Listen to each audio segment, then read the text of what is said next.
ఏరియాలోనే అతి తక్కువ ధరలకి రత్నాలనందించే ఏకైక సంస్థ 6JVR.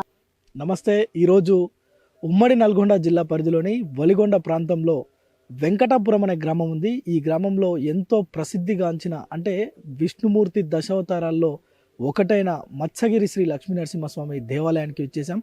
ఇక్కడ ప్రాముఖ్యంగా ఈ దేవాలయం పైన స్వామివారు కొలువు తీరడంతో పాటు స్వయంభుగా వెలిసిన అంటే ఒక చాప మీద విష్ణుమూర్తి నామాలు ఏ విధంగా ఉంటాయో ఆ చాప మీద అలాగే అంటే విష్ణుమూర్తే స్వయంగా చాప రూపంలో ఉన్నారని ఇక్కడ భక్తులు భావిస్తుంటారు. అయితే ఇలాంటి ప్రసిద్ధిగాంచిన కొండపైకి ఈరోజు మిమ్మల్ని తీసుకెళ్తున్నా.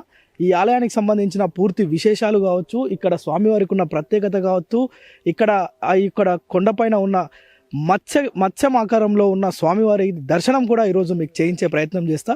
ఇది పూర్తిగా దీన్ని వలిగొండ ప్రాంతంలో ఉంది. ఇది హైదరాబాద్ నుంచి జాతీయ రహదారి విజయవాడ హైదరాబాద్ జాతీయ రహదారి పైన చిట్యాల నుంచి భువనగిరి వెళ్ళే రూట్లో వలిగొండ ప్రాంతంలో ఉంది. దీనికి సంబంధించిన పూర్తి వివరాలు తెలిపే ప్రయత్నం చేస్తా. మేము బ్రాహ్మణ విలాల నుంచి నరసింహస్వామి దగ్గరికి వచ్చినాము. మత్స్యగిరి నరసింహస్వామి దగ్గరికి అలవెన్స్ కూడా మంచిగా ఉన్నాయి. దేవుడు దర్శనం చేసుకున్నాం మేము. బాగుంది. అక్కడ ప్రత్యేకత కూడా అన్ని ప్రత్యేకతలు మంచిగా అనిపిస్తుంది. ఇక్కడ గుండం దగ్గర కానీ కొబ్బరికాయ కొట్టడం దగ్గర కానీ పూజలు చేసుకోవడం మంచిగా ఓకే. ఏంటి ఇక్కడ విశ్వాసం ఏంటి? దేవుని మీద నమ్మకం అనిపించింది మాకు మంచిగా. ఇక్కడికి పోయినసారి కూడా వచ్చినాం, మాకు ఓకే కోరికలు అనుకున్న కోరికలు నెరవేరినాయి. మళ్ళీ కూడా వచ్చేసినాం. మరి ప్రతి ఏడాది వస్తుంటారా? సంవత్సరం వచ్చేస్తుంటాం ఇక్కడికి. అందువల్ల మళ్ళీ అనుకున్నాం, కోరికతో వచ్చినాం. మా బాబు సాఫ్ట్వేర్ ఆస్ట్రేలియాలో ఉంటాడు, అందువల్ల ఆ కోరిక నెరవేర్చుకున్నాం. పోయినసారి మేము దేవుని మొక్కున్నాం. ఆల్రెడీ సాఫ్ట్వేర్ ఎగ్జామ్ రాస్తే అందులో పాస్ అయ్యాడు. జాబ్ కూడా వచ్చేసింది. మ్యారేజ్ ఫిక్స్ కూడా అయింది. మ్యారేజ్ అయింది. ఇద్దరు దంపతులు మళ్ళీ వచ్చేసింది. ఎంతో ప్రకృతి రమణీయమైన ప్రకృతి పచ్చని తోరణంలా ఉన్న ఈ ఆకుపచ్చని ప్రదేశం చుట్టూ ఎంతో రమణీయమైన ప్రకృతి మధ్యలో ఈ యొక్క మత్స్యగిరి శ్రీ లక్ష్మీనరసింహస్వామి దేవాలయం ఉంది. దాదాపు మనం చూస్తున్నాం, ప్రధాన రహదారి నుంచి వచ్చిన తర్వాత దాదాపు 1 కిలోమీటర్ మేర మనం ఘాట్ సెక్షన్ ఉంటుంది. అంటే మెలికెలు తిరిగే రహదారి పోయినా మనం నడుచుకుంటూ రావాలి. మొట్టమొదటిగా మనకు ఆంజనేయ స్వామి క్షేత్రపాలకుడుగా ఇక్కడ దర్శనం ఇస్తాడు. మొట్టమొదటగా భక్తులంతా ఆంజనేయ స్వామిని దర్శనం చేసుకొని అక్కడి నుంచి వాహనాలు అక్కడ పార్కింగ్ చేసి మళ్ళా ఖాళీ నడకన ఈ ఘాట్ సెక్షన్ పైకి దేవాలయం దగ్గరికి వస్తుంటారు భక్తులంతా. ఇంత పచ్చని ప్రకృతిని చూస్తూ ఈ కొండల మధ్య ఈ పంట పొలాలు ఆహ్లాదకరమైన ఈ వాతావరణం ఇక్కడ నిలవై ఉన్న మత్స్యగిరి శ్రీ లక్ష్మీనరసింహస్వామి దేవాలయం. దీని గురించి మనం చూడొచ్చు. ఆలయం పైకి మనం ఘాట్ సెక్షన్లో నడుచుకుంటూ వచ్చాం. ఇంకా కొంచెం లోపలికి వెళ్తే మనం ఆలయం లోపలికి వెళ్తాం. ఇక్కడ స్వామివారి ప్రత్యేకత ఏంటి, ఇక్కడ ప్రతిరోజు ఎంతమంది భక్తులు వస్తారు, వీరు కోరిన కోరికలు అంటే ఇతర దేశాల నుంచి కూడా ఇక్కడికి వచ్చి మొక్కుబళ్ళు చెల్లించుకుంటున్న పరిస్థితి చూస్తున్నాం. ఇక్కడున్న ప్రత్యేకతలను ఇక్కడున్న భక్తులతో పాటు ఆలయ కమిటీ సభ్యులు అదేవిధంగా అర్చకులతో వారితో మాట్లాడి అడిగి తెలుసుకునే ప్రయత్నం అయితే చేద్దాం.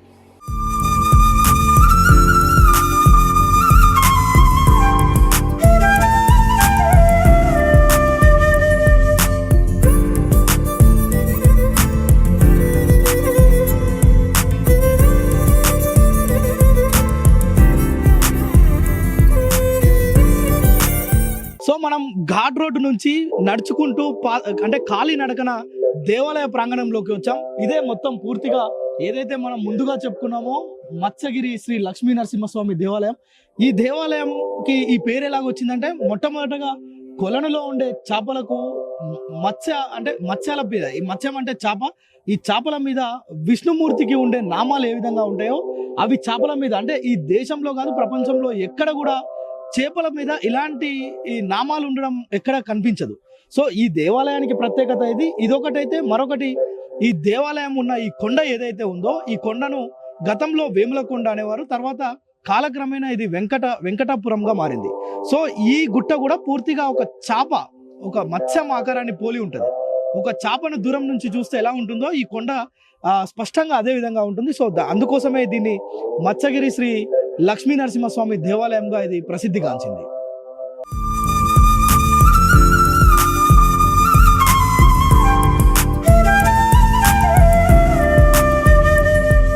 విమల నా పేరు. నా చిన్నప్పటి నుండి వస్తున్నా ఈ దేవాలయానికి. నాకు చాలా నమ్మకమైన దేవుడు. నాకు చాలా సంతోషం ఇక్కడ వచ్చిపోయినందుకు. నా ఆరోగ్యం కూడా బాగాలేకుండా ఇక్కడికి వచ్చినాకనే మంచిగా అయింది. ఆ స్వామి నాకు ఎప్పుడు నాకు అండగా ఉంటాడని నా ఎక్కడి నుంచి వచ్చినా హైదరాబాద్. మా అమ్మగారు ఇక్కడే కోయిలగూడము. అప్పటి నుండి వస్తున్నా. మా అత్తగారు హైదరాబాద్. అక్కడి నుండి వస్తున్నాం. అంటే 50 years నుంచి వస్తున్నారా ఇక్కడికి? అప్పుడు వస్తూనే ఉంటాం, మధ్య మధ్యలో వస్తూనే ఉంటాం. మా ముగ్గురు ఇద్దరు బిడ్డలు, ఒక కొడుకు, పుట్టినకలు కూడా ఇక్కడే తీసినాం ఈ స్వామి దగ్గరనే. నా బిడ్డ, చిన్న బిడ్డ, మా కొడుకు, కోడలు, మన్మరాన్లు. వచ్చానండి. యాక్చువల్లీ మా పాపకి సీరియస్ అయిన ఉండే 7 months బ్యాక్. సో కళలో వచ్చి దేవుడు ఇక్కడికి పట్టుకొని వచ్చినట్టు కలబడింది. మా అమ్మకి కలబడింది. సో ఇప్పుడు ఆ మొక్కు తీర్చుకోవడానికి వచ్చిన. కళలో ఎట్లయితే తీసుకొచ్చి చూపించాడో ఇప్పుడు అట్లనే తీసుకొచ్చి చూపించాడు దేవుడు. బాగా నమ్మకము. చిన్నప్పటి నుండి కూడా ఇక్కడికే వస్తుంటాము. కాకపోతే పెళ్ళైనాక కొంచెం ఏంటి అంటే గ్యాప్ వచ్చింది. ఒక 5 years నుంచి రాలేకపోయాను. మళ్ళీ ఇప్పుడు రప్పించుకున్నారు. అది పాపకు బాగా అయినాక ఇది అయితే నిజంగా నేనే సాక్ష్యము, నా కూతురే సాక్ష్యము. ట్రకియాస్టమీ కూడా అయింది. అంత ప్రాణం నుంచి, గండం నుంచి బయటపడింది. కాబట్టి నిజంగా చాలా మహిమగల దేవుడు. తోటి చుట్టూ ఉండేది స్వామికి.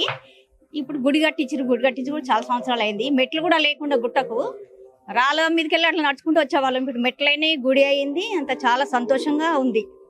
అట్లా ఇక్కడే స్నానాలు చేసి ఇక్కడే ప్రదక్షిణాలు చేసేవాళ్ళం. ఇప్పుడు ఇట్లా తిరిగేటట్టు లేదు, గుడి కట్టారు కాబట్టి ఇక బయటకు వెళ్ళి ప్రదక్షిణాలు చేసుకోవాలి. చెప్పండి, ఎన్ని సంవత్సరాల నుంచి వస్తారు టెంపుల్? నేను యాక్చువల్గా నా పుట్టెంటుకలు నాకు తీసింది ఇక్కడే కాబట్టి అమ్మ వాళ్ళు ఎప్పుడు రెగ్యులర్ మొక్కిని ఇక్కడ రావడం. నా చిన్నతనంలో చూసినప్పుడు కూడా ఇక్కడ మెట్లులా కూడా లేవండి. కాకపోతే పైకి ఎక్కాలంటే ఒక ప్రయాసనే.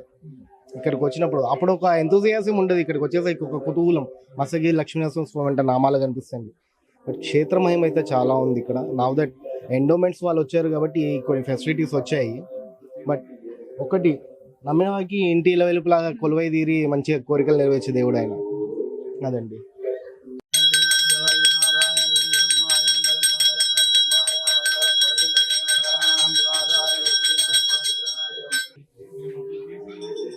జై శ్రీమన్నారాయణ. శ్రీమత్పయోనిధి నికేతన చక్రపాణే భోగీంద్ర భోగమనిరాజిత పుణ్యమూర్తే యోగీశ శాశ్వత శతశరణ్య భవాబ్ధిపోత లక్ష్మీ నృసింహ మమదేహి కరావలంబం. శ్రీ మత్స్యగిరి లక్ష్మీనారసింహస్వామి దేవస్థానం, గ్రామం వెంకటాపురం, మండలం ఉలిగొండ, జిల్లా యాదాద్రి భువనగిరి. లక్ష్మీనారసింహస్వామి ఇక్కడ స్వయంభైన క్షేత్రం. మా దశావతారంలో ఆది అవతారమైనటువంటి లక్ష్మీనారసింహస్వామి మత్స్యావతారంగా వెలిసారు.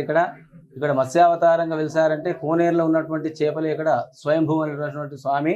ఆ యొక్క చేపలు దర్శనం కానట్లయితే అయ్యో భగవంతుడు ఎట్లా అంటే ఇక్కడ వచ్చేసి శంకు, ఇటు వచ్చేసి చక్రము, ఇటు వచ్చేసి నామము. ఇది అంతే కూడా ఒక మత్స్యం వల్ల వెలిసినటువంటి లక్ష్మీనారసింహస్వామి.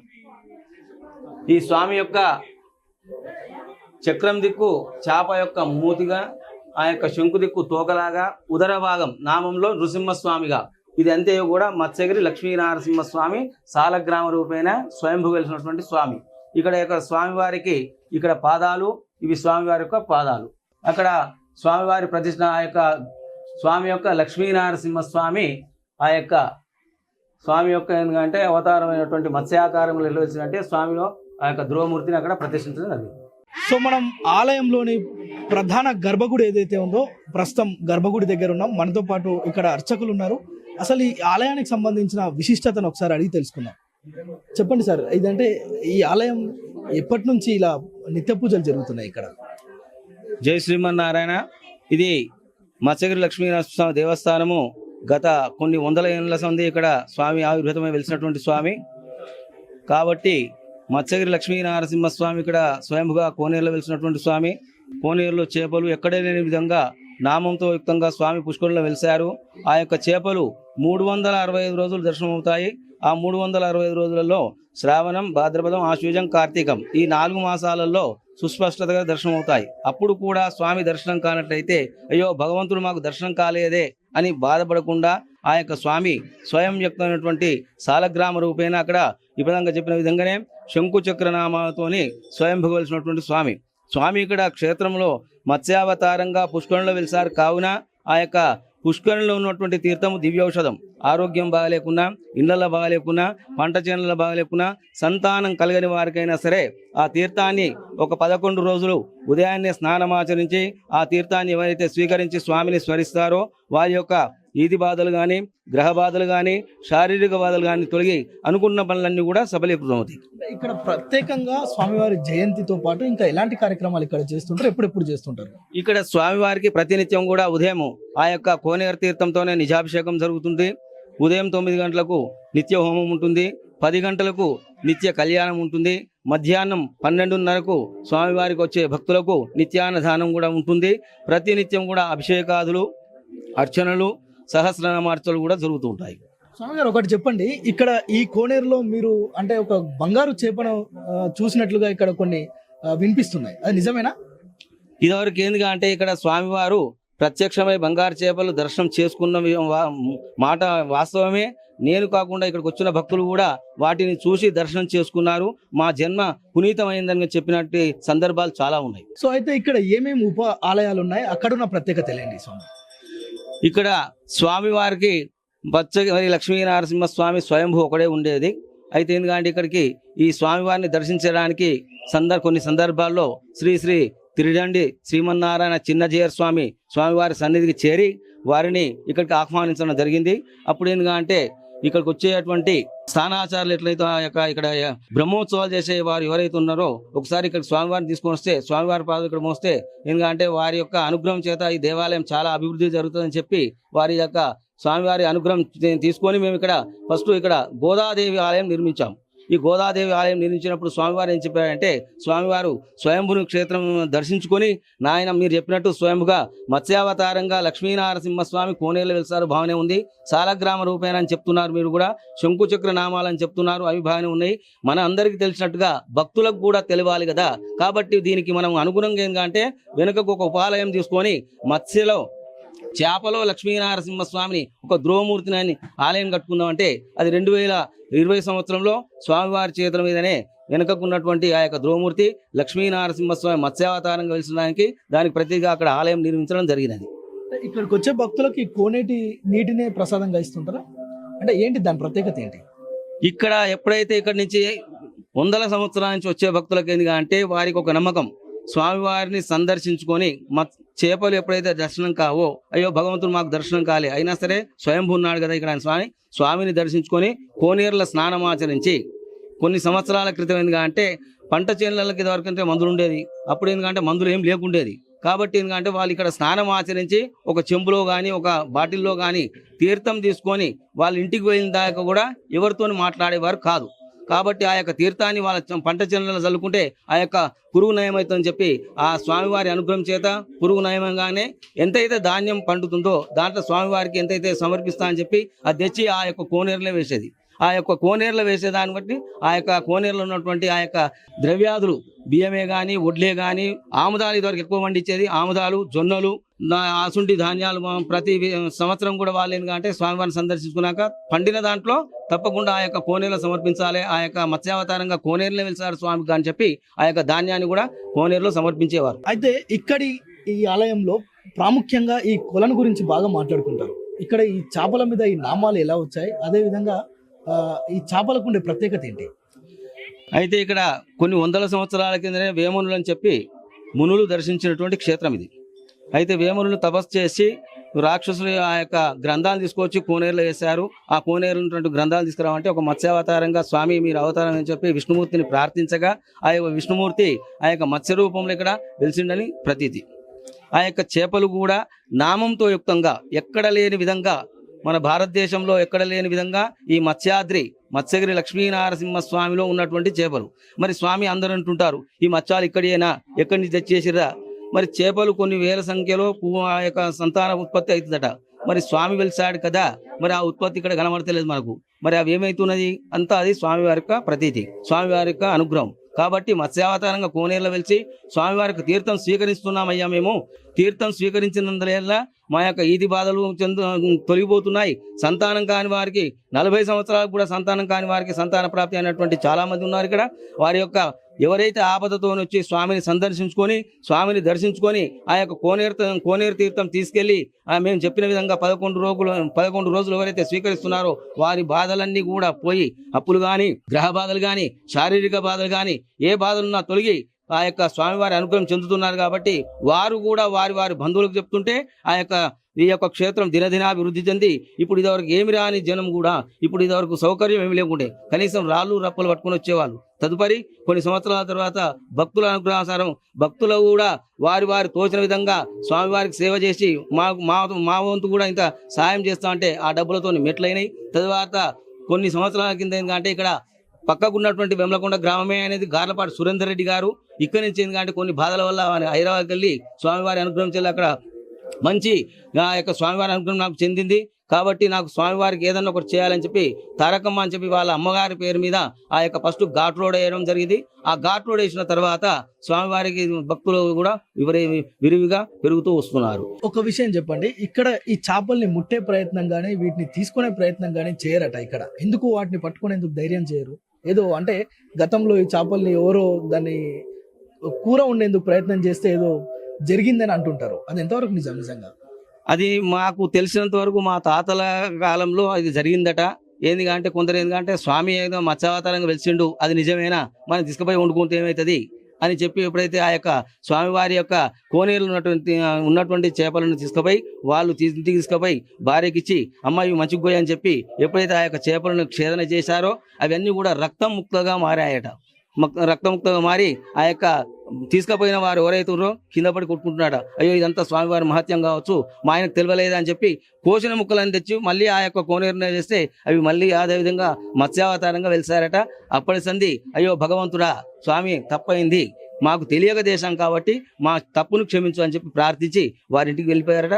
అదేవిధంగా అప్పటి సంధి ఇంతవరకు ఆ చేపలను ముట్టుకునేవారు లేరు. వాటిని ఇంతవరకు కూడా మత్స్యావతారంగా స్వామి వెలిసారు కాబట్టి స్వామి యొక్క ప్రతీతి అని చెప్పి నమ్మకంతోనే ఇప్పుడు వచ్చిన భక్తులందరూ కూడా అదే నమ్మకంతో ఎంత పెద్దవారైనా సరే, ఎంత కోటీశ్వరైనా సరే మేము చెప్పిన విధంగానే ఆ యొక్క తీర్థాన్ని స్వీకరిస్తున్నారు. వారి యొక్క బాధలన్నీ కూడా తొలగిపోతున్నాయి. వారి చుట్టాలు వాళ్ళ బంధువులకు అందరూ చెప్తున్నారు. అదేవిధంగా ప్రతి నిత్యం కూడా ఇక్కడ స్వామిని వారిని దర్శించుకోవడానికి వస్తున్నారు.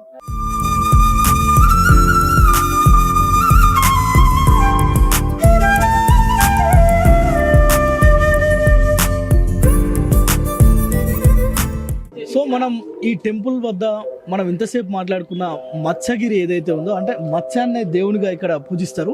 ఇక్కడ చూడొచ్చు మనం ఈ కోనేరులో దాదాపు ఎంతో ప్రసిద్ధిగాంచిన అంశం ఏంటంటే ఇక్కడ ఈ చేపల పైన నామాలు ఉంటాయి. సో ఇక్కడ ప్రత్యేకతే అది, చేపల పైన నామాలు ఉంటాయి. సో అందుకే ఈ చేపల్ని భగవంతునిగా ఇక్కడ ప్రజలంతా భక్తులంతా భావిస్తారు. ఈ దినదినాభివృద్ధి చెందుతూ అనేకమైన అంశాలు ఇక్కడ ఎంతో శాస్త్రీయంగా కూడా ఇక్కడ అనేక అంశాలు ముడిపడి ఉన్నాయి. అయితే ఈ నీరు మొత్తం కూడా పవిత్రమైనదనే వీటితోటే భక్తులకు ఓవైపు ప్రసాదంగా ఇస్తూనే మరోవైపు స్వామివారికి అభిషేకాలు కూడా ఈ కోనేటి నీటితోనే ఇస్తుంటారని ఇక్కడ భక్తులు అదేవిధంగా ఇక్కడ పూజారులు చెప్తున్న పరిస్థితి చూడవచ్చు. మనం విజువల్స్లో పూర్తిగా నామాలు, ప్రతి చేప మీద నామాలు ఉన్నాయి. ఒక్కొక్క చేప కనీసం 20 నుంచి 30 కేజీలు ఉంటుందని మనకు ఇక్కడ ఆలయ కమిటీ సభ్యులు చెప్తున్నారు. అంటే ఈ చేపలు పూర్తిగా ఇక్కడే ఇప్పుడు అంటే దాదాపు ఈ యొక్క 400 సంవత్సరాల చరిత్ర ఉన్న ఈ కోనేరులో ఎప్పుడు కూడా చేపలు చనిపోయినట్లుగా చూడలేదట ఇక్కడ భక్తులు కానీ ఆలయ కమిటీ సభ్యులు కానీ. అర్చకులు కూడా అదే విషయాన్ని చెప్తున్నారు. నార్మల్గా చేపలు ఎప్పుడు కూడా మేము చనిపోయినట్లు ఈ కోనేరులో చూడలేదు. ఆ చేపలు వస్తూనే ఉంటాయి, పెరుగుతూనే ఉంటాయి. ఇక్కడ భక్తులు ఇచ్చే ప్రసాదాలు వీటితోటే మేము ప్రసాదాలు కూడా పంపిణీ చేస్తుంటాం.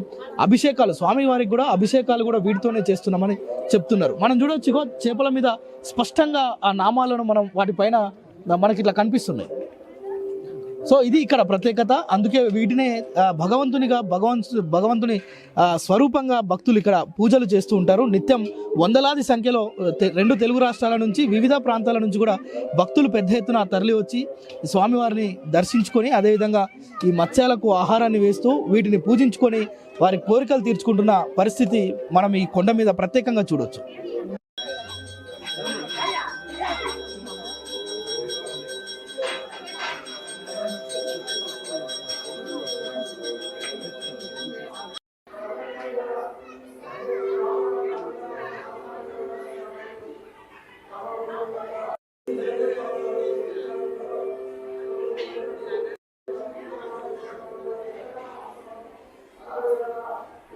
సో ఈ కోనేటి నీటిని ప్రసాదంగా దైవ ప్రసాదంగా భావిస్తున్నారు ప్రజలు. వాటిని బాటిళ్లలో కవర్లలో తీసుకువెళ్తున్న పరిస్థితి చూస్తున్నాం మనం. మనతో పాటు భక్తులు ఉన్నారు. చెప్పండి, ఎందుకు ఈ వాటర్ ఎందుకు తీసుకెళ్తున్నారు? ఈ నీళ్లు చాలా పవిత్రమైనవి. ఈ నీళ్లు తీసుకొని పొలంలో చల్లుకుంటే పొలం మంచిగా వస్తుంది. ఈ నీళ్లు మామూలుగా ఇండ్లలో తాగనీకైనా వంటలకైనా దేనికైనా యూజ్ చేస్తారు. చాలా పవిత్రమైనవి. ఈ ఎప్పుడైనా మేము ప్రతిసారి వచ్చి నీళ్లు తీసుకొని వాడుకుంటాం. చాలా పవిత్రమైన ఈ నీళ్లు.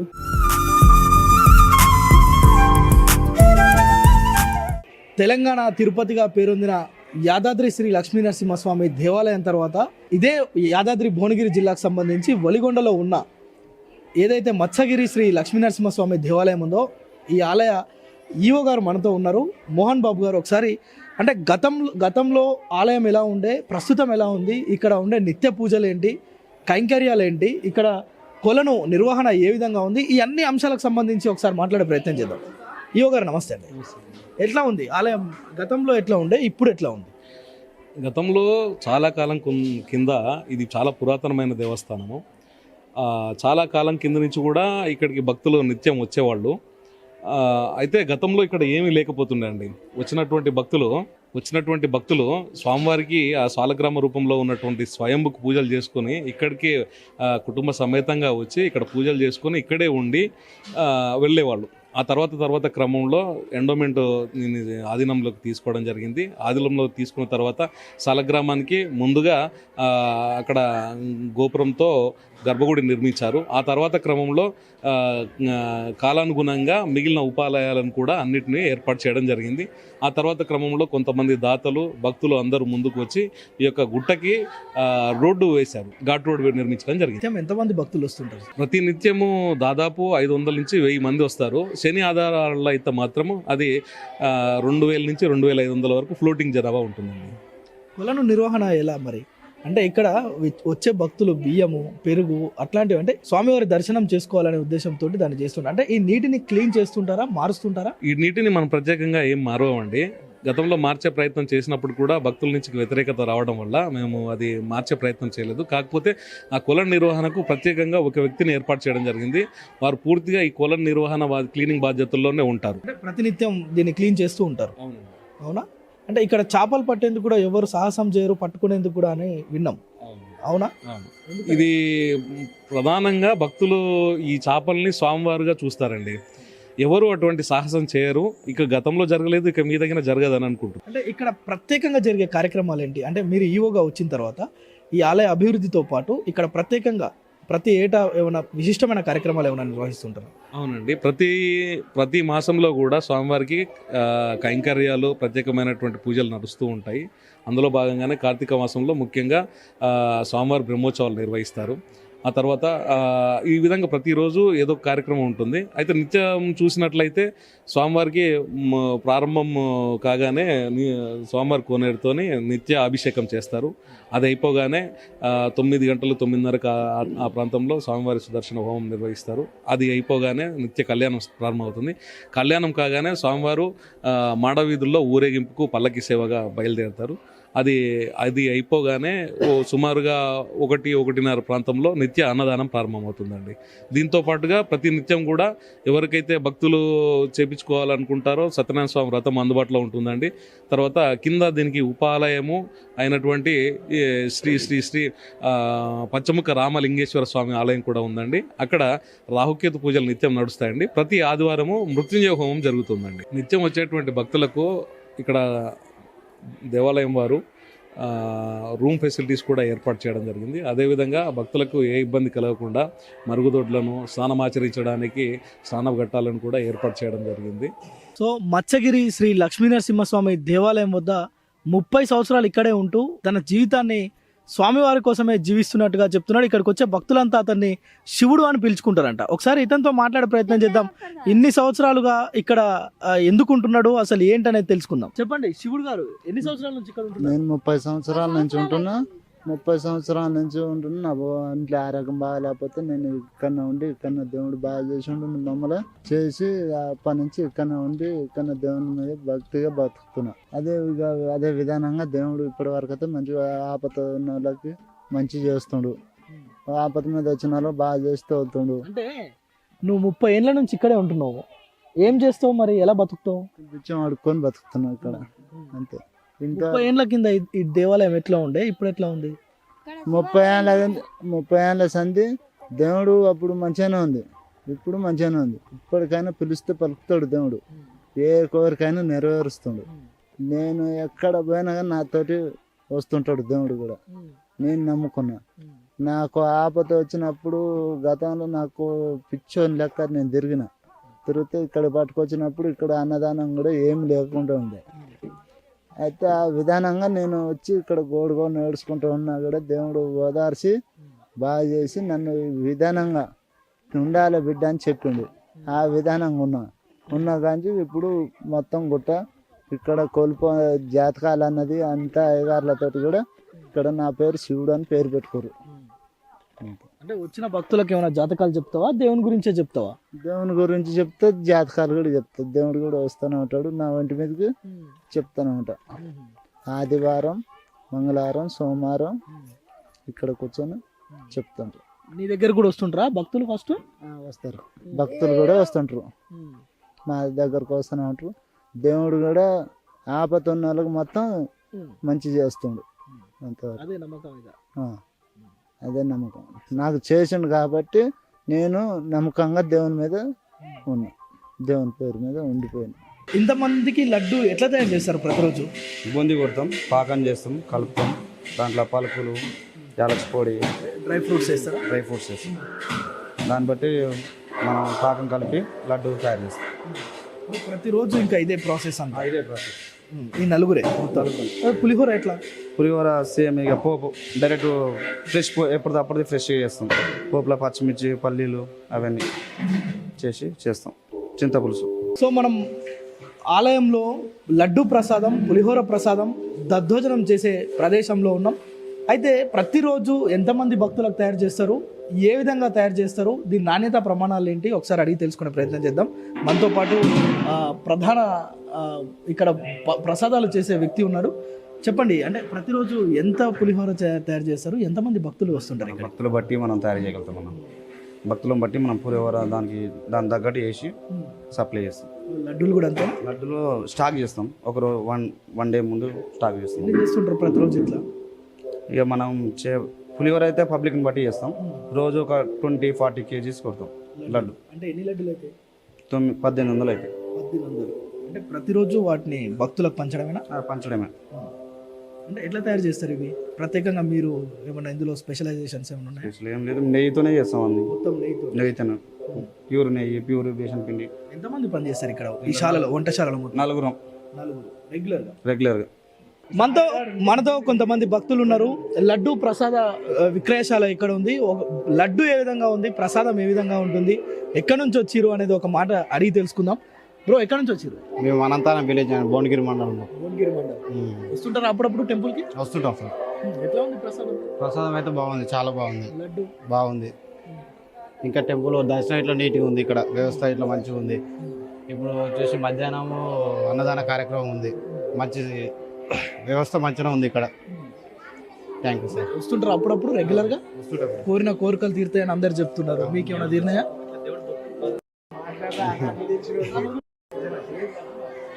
ఓకే, మరికొంతమంది యువకులు ఉన్నారు ఈ దేవాలయానికి. ప్రతినిత్యం యువతతో పాటు వివిధ ప్రాంతాల నుంచి భక్తులు కూడా వస్తుంటారు. చెప్పండి, ఎక్కడి నుంచి వచ్చారు మీరు? మేము భువనగిరి నుండి వచ్చినాం. ఎంతమంది వచ్చారు మీరు? మేము మా ఫ్రెండ్స్ 5 members వచ్చినాము. వస్తుంటారా రెగ్యులర్గా? రెగ్యులర్గా అంటే మేము ఇయర్లీ 2-3 times వస్తాము. మేము గత ఒక 20 years నుండి వస్తున్నాము. ఈ మధ్యలో గుడి చాలా డెవలప్ చెందింది ఇందులో. కాకపోతే ఇంతకుముందుకు ఏంటంటే గుండంలో స్నానం చేసే విధానం ఉండే, ఇక్కడ వాటర్ లేవు స్నానం చేయడానికి, ట్యాప్ల కిందనే వేయాల్సి వస్తుంది. ఒక స్నానం చేయడానికి ఒకటి సౌకర్యం లేదు ఇక్కడ, మిగతా అంతా పర్లేదు. ఏంటి ఏం నచ్చింది అంటే ఈ టెంపుల్లో మీకు నచ్చింది ఏంటి? స్వామివారిని ఏం కోరుకునే ఉన్నా మీకు తీరుతున్నాయి? మనకు ఇక్కడికి వస్తే పీస్ఫుల్గా ఉంటుంది. మనము హైదరాబాద్కు వర్క్లో ఉండి చాలా టెన్షన్స్ ఫీల్ అవుతాం. ఇక్కడికి వస్తే స్వామివారి దయతోటి చాలా పీస్ఫుల్గా ఉంటాము. కొద్దిసేపు అన్న రిలాక్స్గా ఉన్నట్టు అనిపిస్తుంది. ఇక్కడ స్వామివారిని ఎంత ఫ్రీగా అంటే కొన్ని దేవస్థానాల్లో నెట్టేస్తుంటారు, దర్శనానికి పోగానే నెట్టేస్తుంటారు. ఇక్కడ అట్లా కాకుండా ఫ్రీగా దేవిని మనం ఇష్టం ఉన్నంత చెప్పి చూసుకొని మన కోరికలు ఏమన్నా కోరుకొని వెళ్ళొచ్చు. అవి నెరవేరుతాయి కూడా కొన్ని విషయాలలో. అట్లానే ఇక్కడికి వస్తుంటాం ప్రతి ఇయర్లో 3-4 టైమ్స్ వస్తుంటాం మనం ఇక్కడికి. ఫ్రీగా ఉన్నప్పుడల్లా వచ్చి విజిట్ చేస్తుంటాం ఇక్కడ. సో ఇది పూర్తిగా లక్ష్మీ నరసింహస్వామి ఏదైతే మత్స్యగిరి లక్ష్మీ నరసింహస్వామి దేవాలయంగా ప్రసిద్ధిగాంచిందో తెలంగాణలోనే ఇది ఒక ప్రసిద్ధమైన పుణ్యక్షేత్రం అని చెప్పుకోవచ్చు. దాదాపు అంటే ఇక్కడ ఒక నల్గొండ జిల్లా కాదు, తెలంగాణ ఆంధ్రతో పాటు మనం ముందుగా కొంతమంది భక్తులతో మాట్లాడితే ఆస్ట్రేలియా నుంచి కూడా వారు వచ్చినట్లుగా చెప్తున్నారు. అయితే సుమారు 50 సంవత్సరాల నుంచి నిత్యం వస్తూ ఇక్కడ ప్రత్యేక పూజలు చేయడమే కాదు, ఇక్కడ స్వామివారిని దర్శించుకోవడం, ఏదైతే ఇక్కడున్న ప్రసిద్ధిగాంచిన ఈ అంశం ఏదైతే కోనేరులో చేపలు స్వామివారిగా వారు స్వీకరిస్తారో అదే అంశాన్ని కూడా ప్రతి ఒక్కరు చెప్తున్నారు. వారి కోరికలు తీరడమే కాదు, ఇక్కడ ఆలయ కమిటీ కూడా పూర్తిగా ఏర్పాట్లు చేసింది. భక్తులకు కూడా చాలా మంచిగా దర్శనం చేసుకుంటున్నాం. అంటే ఎక్కడ కూడా గందరగోళం లేదు, ప్రశాంతంగా స్వామివారి సన్నిధానానికి వచ్చి ఇక్కడ ఆహ్లాదమైన వాతావరణంలో పూజలు జరుపుకొని మనసును ప్రశాంతం చేసుకొని వెళ్తున్నామని చెప్తున్నారు. అయితే మరోవైపు ఇక్కడ ఆలయ కమిటీ ఏర్పాట్లే కాదు, ప్రభుత్వం కూడా ఇక్కడికి వచ్చే భక్తులకు బస్సు సౌకర్యం కల్పించింది. అంటే ప్రధానంగా ఈ దేవాలయాన్ని చూస్తే కనుక హైదరాబాద్ నుంచి సుమారు 70 కిలోమీటర్లు ఇది ఉంటుంది. అయితే చిట్యాల ప్రధాన రహదారి హైదరాబాద్ విజయవాడ రహదారి ఏదైతే ఉందో అక్కడ నుంచి ఇక్కడికి 20 కిలోమీటర్లు ఉంటుంది. ఈ 20 కిలోమీటర్లు కూడా భక్తులకు అడ్రస్ తెలియకపోవడం అనేది ఉండదు. ఏ చిన్నవారిని పలకరించినా కానీ ఈ ఆలయం యొక్క అడ్రస్ చెప్తారు.